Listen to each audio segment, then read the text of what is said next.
Awesome. Thank you, Johana Bencomo, for being with us this morning. I'm very excited to have you on. My name is Maria Guadalupe Martos, and I'm representing the online magazine, Our Las Cruces. So we have a few questions that we've prepared to have you answer on behalf of District 4. So before we get started, how are you doing? How's your team? How's everyone? Thank you for inviting me to this conversation. First of all, I was very excited to get this invitation. I'm doing well. Thank you for asking. I mean, some days are good, some days are bad. I feel busier than before, to be really honest with you, but I'm still deeply grateful that I get to be in this position and no, yeah, I'm good. I'm good. That's great. How I'm are glad you? to hear. I'm doing good. I have a little bit of the quarantine blues, but trying to navigate that, staying as connected as I possibly can with the people that I love and care about, making sure everyone is taken care of. Good. But yes, thank you for asking, Joanna. So my first question for you. Yeah. What are some of the political challenges that you've faced during this pandemic? Have there been roadblocks or has there been anything unexpected in the process of navigating the situation? Yeah, that's a great question. I mean, I think so I was just elected this last November. And of course, when I took office January 1st, I never imagined that 3 months later, there would be a global pandemic. And being a new elected official, I think it's tough enough as it is, right? You're learning the system, you're new at it, you're with people who are really experienced. You're just trying to soak it all in, right? And I'm already sort of a sponge, and that's just sort of how I learn and who I am. And so I'm very good at that. But I think the realities of a pandemic on top of all of that have really, how do they say, it's like learning by fire hose or something. I'm not sure what people say. But it's been really tough, to be honest with you. And like I said, none of it has made me want to quit and made me wonder why the heck I did this at all. If anything, it has strengthened my position and sort of affirmed that that I belong here, that I should be in this position, and definitely particularly because I think I get to represent a set of folks in Las Cruces that perhaps haven't always been represented, voices that perhaps aren't always listened or heard.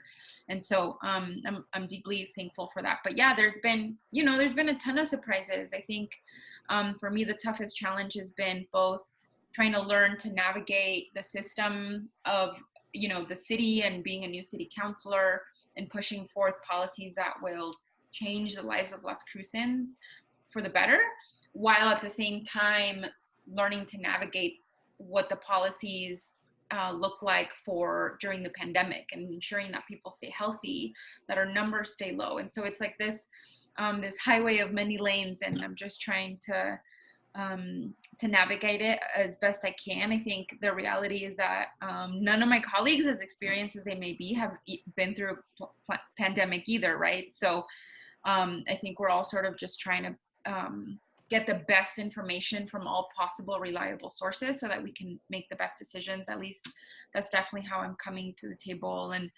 I mean, honestly, I think one of the biggest surprises has been the resistance to staying at home, the resistance to public health orders, the resistance to wearing masks, the very many ways simple sort of ways that me as a person have a responsibility to take care not only for myself, my family, but my neighbors. And so to me, that's been, I think, the biggest surprise in the last several months. Of course. I think also the ignorance that comes behind all of that. Like, how are we not watching the world work through this problem? I mean, there are countries that are doing great and they're doing what needs to be done for their people. And how are Americans so ignorant to that? How are they not watching those different channels to understand, okay, like this is what they're doing, maybe we should do the same if our leadership isn't taking those steps? Yeah, So definitely. I hear you. I've definitely been frustrated over seeing how other countries have been handling the pandemic, how other countries are moving forward a lot faster than we are, even though they've taken perhaps more restrictions. I was just listening to the news the other day. Vietnam hadn't had a single case in over 3 months, and then all of a sudden they did.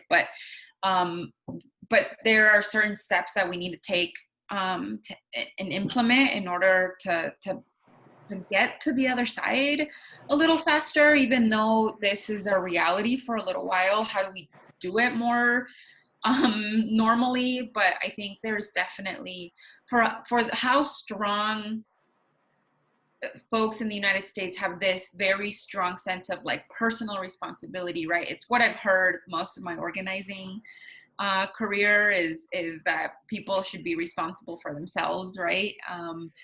For how strong that is in America, it's interesting to see that sort of um, not be implemented during a pandemic where the best thing we can do is be responsible for ourselves. definitely, definitely. Do you have any advice that you could share with city council members of similar towns from your experiences here in Las Cruces? Are there best practices you've been following? Yeah, yes, absolutely. I would say that one of the things I've been doing is reaching out to other folks, right? Other colleagues I have in Albuquerque or Santa Fe or even beyond. Um, so reach out, ask all the questions, ask help, ask for data, ask for information, no matter how many times you ask, just keep asking for it. Make decisions informed in that way.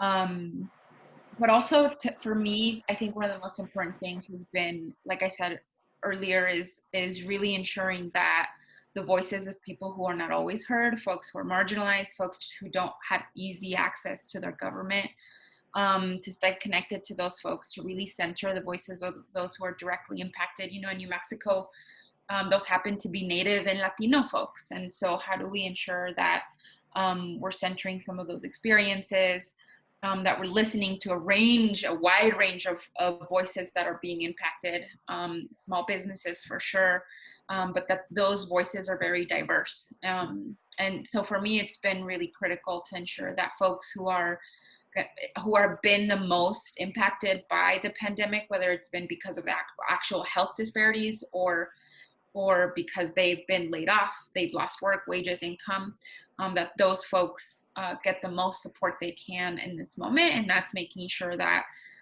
we're channeling and funneling resources, monetary resources to those communities so that they can feel supported during this time of need. Thank you. Do you have any advice for any medical professionals, hospitals, doctors, or care facilities that may be considering partnering with local governments? Is there anything they can do to enhance the communication process and make sure that everything works as seamlessly as possible? Yes, absolutely. To me, those medical healthcare professionals are the front line of this. You are the experts. I want to hear from you what you have to say about some of the best ways that we can take care of our community. I think for me, listening to experts in those fields is critical in terms of how me as a policymaker makes decisions. And so for healthcare workers out there who are like, I think the city should do this, this, and this, I would love to hear from you. I would love to hear from those folks that have potential policy advice, and the way that we can create and lay out policy. For me, that would be really important. That's why I've loved that we've had special council meetings where we've had the State Department of Health, some of those professionals come and talk to us about sort of just the data, how they see patterns, and just describe to us a lot of things that as policymakers that have very diverse backgrounds, might not have. And so for me, it's really, really critical to hear from folks who are on that front line on how we should create policy moving forward. Wonderful. What will our new normal look like for Las Cruces within the next 12 and 18 months, do you think? Gosh, that's a good question. I am going to be really honest with you. I think I've been so in the moment that it's hard for me to even envision 12 and 18 months away. But now that you ask, I think I need to, spend some time in that. I think the realities of today, next week, next month seem so urgent, right now, that it's sometimes hard to put yourself in that situation. I really hope that this new normal, though, includes a much larger and much more supportive environment for workers, for people who are essential workers, right? For those that unsung heroes of the pandemic, like people working at grocery stores, people working at those food packing industries, those industries that are, now we're like, wow, what would we do if these shut down, right? Those essential workers. That new normal means that we're actually looking at livable wages, that we're looking at policies that support their health, whether it's physical, mental, whatever, right? Pay sick. There is absolutely a failing infrastructure for workers in this country. And I think that certainly hope that that's part of the new normal. I think schools are going to have to be really, the way we do schooling, the way we take care of kids is going to have to be different.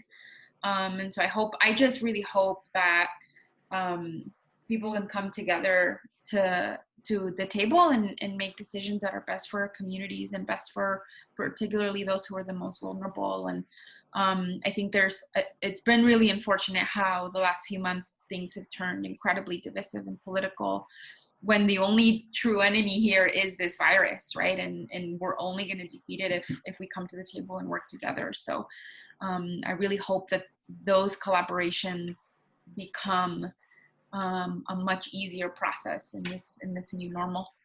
Thank you for sharing. One thing you did mention was schooling and our children. Now, I know that a report was released recently saying that New Mexico was ranking last in the child development area. And so I want to know what sort of conversations are happening within our leadership to help navigate that reality that we face as a state when speaking about our children.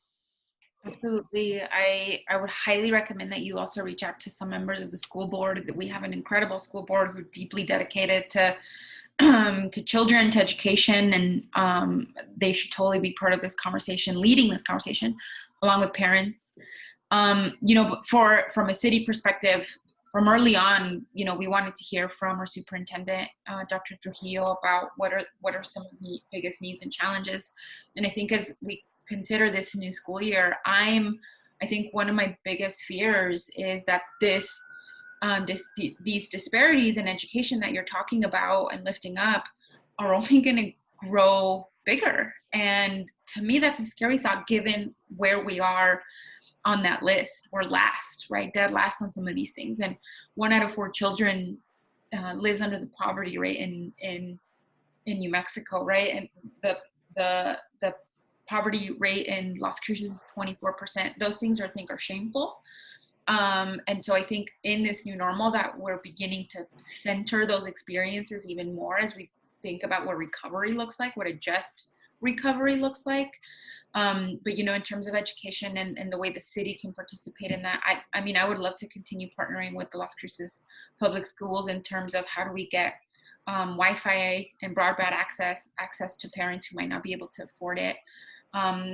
Technology, any of those things, I think for me, in the way that Las Cruces and as a city council, we can play a role in that.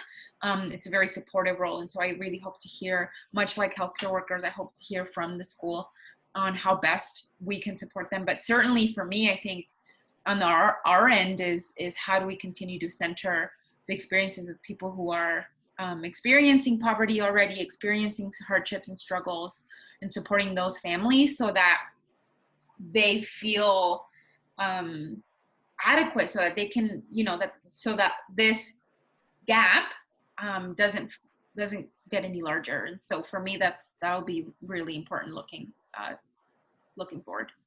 Wonderful, thank you. In addition to this COVID-19 crisis, we've experienced an awareness of extreme racism in America. Are you aware of any racism issues in the city's departments? What is your message on this issue? That's a great question. I think, as 2020 has really been sort of flipped on its head, right? There's been some confirmation of some things, there's been some exposure of some things. And tragically, right after the loss of life for Mr. George Floyd, I think a strong and very united group of young people from across the country really made us really lifted up a mirror to America, right? And I think are forcing us to have a public conversation about public safety and about policing, and certainly about racism and white supremacy, and how that seeps into all institutions, into all, not just me as a person, but into institutions, into policies that got set forth into place. And so I'm given my experience as a community organizer who's been working with directly impacted folks for the last 6 years, whether it's immigrants or any other marginalized community, I almost feel really well equipped for these conversations, right? Not perfect by any means, and always in need of hearing more voices, but I feel this is one of the places where I feel grateful that I'm here in this decision-making space, so that I can bring what I know to the table. And in terms of what your question specifically to city departments, my best advice for people is to utilize the anonymous hotline that we have in the city hall. And if people are experiencing mistreatment, whether it's because of race, sexual orientation, identity, religious affiliation, whatever those identities might be, and you're experiencing discrimination, to really report it, to reach out to you're also a resident of the city, right? You also get to have a city council representation, and we must address we must look inward for sure into every department.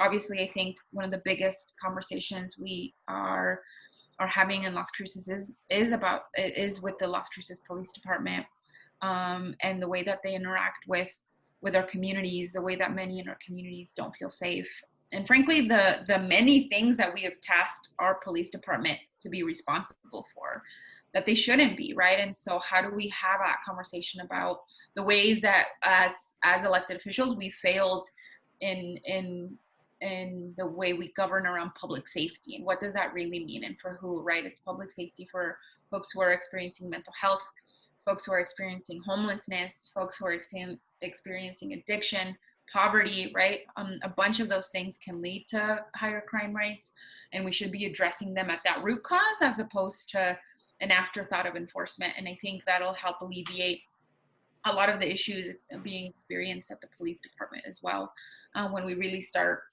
prioritizing and investing in these other areas of public safety and what public safety actually is. Thank you for sharing that with us. I know for me, this is a very hot topic just because I've experienced systematic racism, and I'm only 23 years old. I came into a workplace feeling ready to be a diverse voice that can really make a difference for all the people that were in that environment. And for whatever reason, I was targeted and I was treated differently. I was mistreated. I was bullied.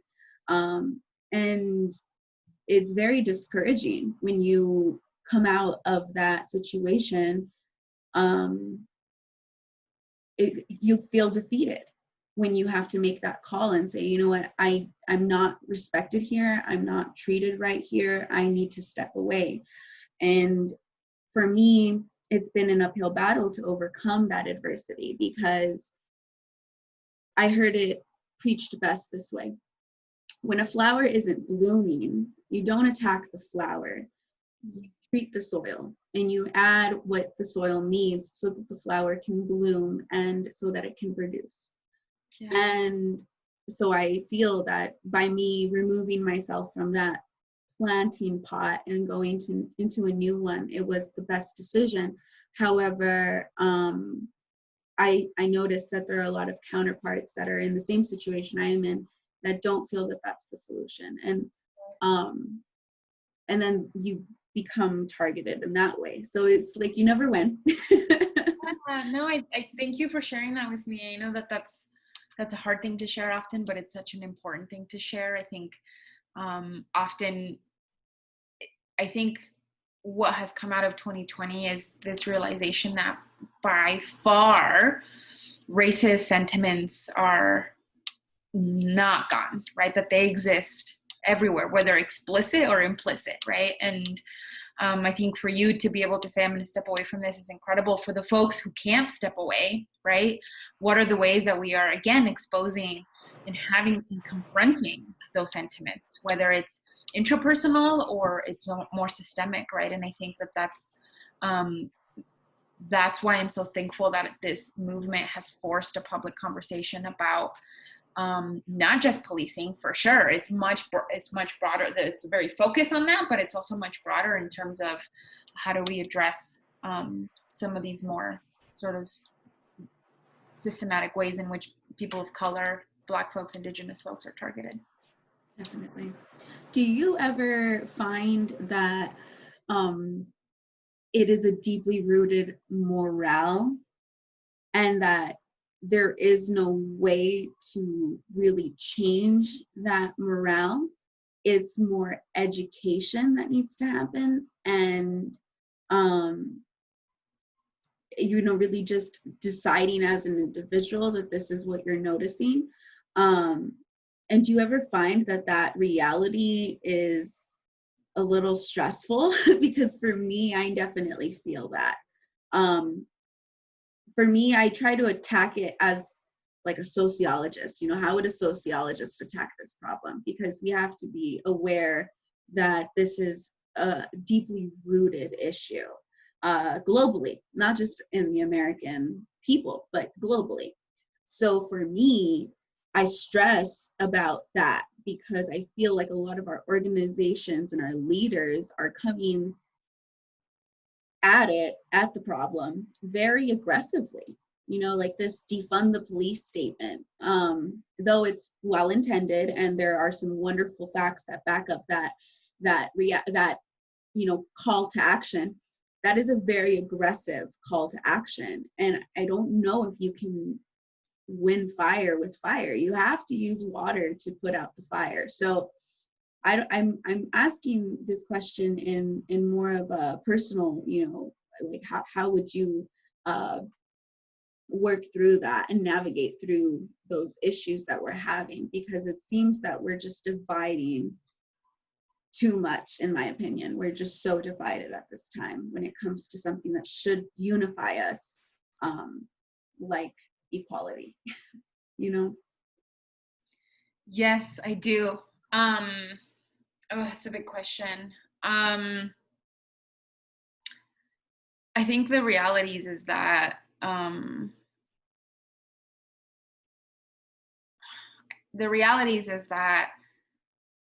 the way in which policing has been done, that's where the aggression has happened.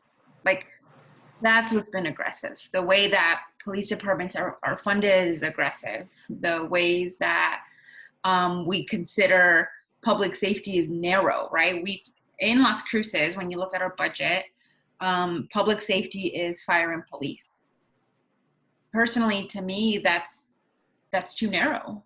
We have left out a significant portion of what public safety actually means and for who, and it's very reactive. And so, so I'm also a community organizer, right? Like, in my heart, first and foremost, I'm a community organizer. And when you talk about this issue of morale and can it change, the minute I stop believing in transformative change is the minute I should stop organizing. I think that I truly believe that pain can be turned into power, that when we center the voices of those who are directly impacted, I always say that the people closest to the pain are the people closest to the solution, and I truly believe that. And right now, what we're seeing in this movement that is calling for a defunding of the police, this Black Lives Matter movement, they're really the Abolish ICE movement, right? There is a set of folks who've been directly impacted saying, this is what we need. These are the things that have been missing from our communities. This is the investment that has been missing in our communities that have led to these series of outcomes that then local governments want to sort of eradicate by enforcement, by policing, right? So I think when you dig deep and think about this call for defund the police from activists, from organizers, when I hear it as an elected official, I think, all right, what are they really asking for? And they're asking for more investment in a bunch of other different areas that isn't just enforcement, because enforcement has led to the loss of life. Enforcement has led to loss of trust and fear in a system that is set up supposedly to protect us, right? And on the other end, you have police departments that are saying, you've asked us to do too much, right? You've asked us to take way too much responsibility. And then it has bred into this sort of unstoppable sort of force that now has all this power, right? And so there definitely has to be a way to come to the table and say, what are the things that are deeply missing in our community? And to me, it is an investment in communities of color that have been largely ignored. It is, and it absolutely moving forward, part of the way that we actually, I don't want to say fix this problem. There's not about fixing. The way that we actually transform this reality is by investing in this 24% poverty rate, is by investing in families that have found themselves under the poverty rate, like in chronic poverty for a long time, that often turn, young kids that often turn to a life of violence and crime because they see no other way out. Honestly, the best way I can describe how I really feel about this is through this story I heard, I don't know, about a month ago by now, at the Casa Bandera apartments, where these young 16-year-olds were involved in a shooting. And I don't think any of them passed away, but it was 16-year-olds involved in shooting over a small amount of marijuana. And so they're alone. In this case study, let's say alone, I wonder, where did we fail these kids as a community, first of all, because they're 16 and found themselves here? Where did we fail these kids? How did they have access to guns so easily? We shouldn't even be criminalized anymore in our communities, right? And so when there are other parts of this country where dispensaries were considered essential during the pandemic, yeah, we're criminalizing young Black and brown men for it. And so there's just layers and layers of policy that we should be honestly attacking aggressively. I'm really looking into the ways that we've neglected these spaces because we've been too busy pouring money into enforcement because we thought that was the way out, when in reality it's backwards. It's investing in people, is giving people second chances, is giving people an opportunity to thrive, not just survive. Support they need. Yeah, definitely. I have one more question, but I just want to continue on this topic that we're speaking on, because I believe it's really important. I have experienced going to a mental hospital and going through the process of getting, healthy again, mentally healthy. And my experience was awful. It was an awful experience. I know a police officer came to me and took me in his car to the hospital. Yeah. And when I was just a young leader, I was president of my class. I was a straight A student. Yeah. And I was treated like a criminal for being mentally unstable because of intergenerational trauma that I am facing on a daily basis because of my ancestors and because of just so much that has gone on in my small life. It's still hard for us, in this world. And so I see my story. I see the development. I see the support that I have from my counselors, from my elected officials, and from our leaders. And it's so sad to me that a lot of these individuals that have had this experience, that have gone through that process, they lose faith in the system, and they're no longer able to speak and share their their stories. I want to know, for my children and for my nieces and nephews, you know, is that something that we can change in our lifetime? That if they are having a mental breakdown, if they're having an episode that needs support, not aggression, support, is that something that they will get? Is that something that we can make happen for them? I certainly hope so. I again, thank you for sharing that with me. I'm always very vocal as well about the way that I take care of my own mental health and the way that I take care of my anxiety and see a therapist. And I'm always very happy to be public about that. And I'm glad that you are too, because that's, I think, again, this has a lot of layers. And one of those layers is cultural change. And how do we change the narrative around what having mental health, what having a mental health condition actually means.